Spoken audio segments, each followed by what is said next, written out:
Formula सिखाऊंगा कि छठी सातवीं आठवीं यानी कि कोई क्लास लो, सबसे पहले फार्मूला आते हैं बीजगणित में। तो ये फार्मूला बनते कैसे हैं और इनको रटने से बढ़िया उनको समझो कि समझे कैसे जाता है। और मैं कुछ इंपोर्टेंट फार्मूला को लिखवा देता हूँ जो बीजगणित के हैं, जिससे गुणनखंड होते हैं या कोई भी स्क्वायर वगैरह होते हैं, उनके बारे में बताता है। सबसे पहले हमारा सूत्र आता है जो 6th क्लास में चालू हो जाता है, तो a जमा बी का वर्ग। तो a जमा बी का वर्ग जो सबसे पहले हम सीखते हैं a की 2 जमा b की 2 जमा के 2 गुना का पहली भुजा गुना में दूसरी ये वाली भुजा, ये वाली। तो a की 2 जमा b की 2 जमा के 2ab, ये आ गया हमारा पहला सूत्र।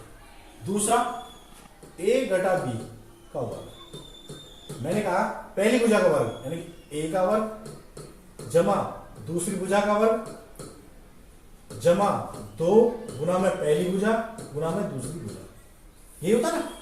तो पहली भुजा का वर्ग यानी कि मैंने क्या था a का वर्ग जमा में घटा b का वर्ग यानी b का वर्ग, ये घटा और ये जमा आपस में गुणा करेंगे इनको तो घटा का 2ab, ये आता है घटा वाले सूत्र में।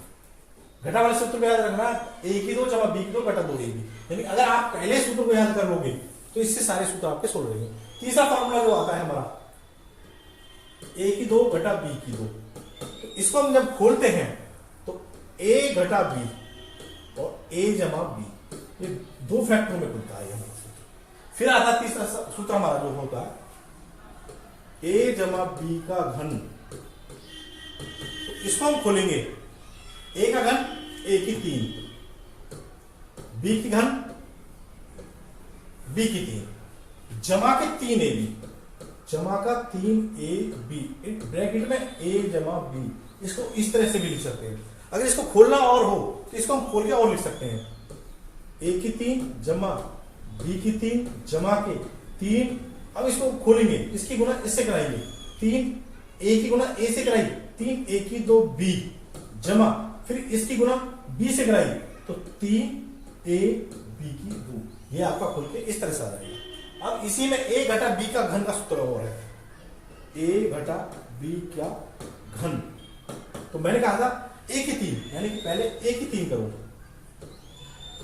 फिर जमा b की 3 है घटा b की 3, फिर जमा 3ab इंटू a घटा b, ये सूत्र होता है।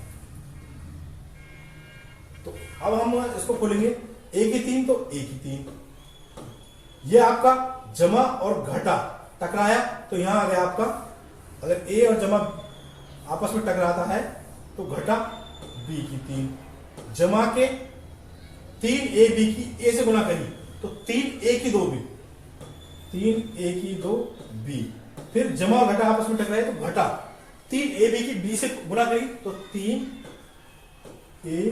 की 2, यह आपका सूत्र a घटा b का घन हो जाता है। अब आता है एक और सूत्र इसी में a की 4 घटा b की 4, इस तरह से आ जाए तो वही शॉर्ट ट्रिक में लिखना है। पहला वाला a की 2 जमा b की 2, फिर a की 2 घटा b की 2।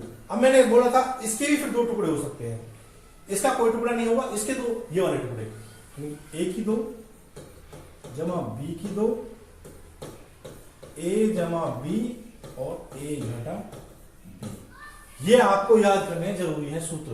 अगर इनको आप कर लोगे तो आप कहीं मात नहीं खाओगे। धन्यवाद। गुणनखंड।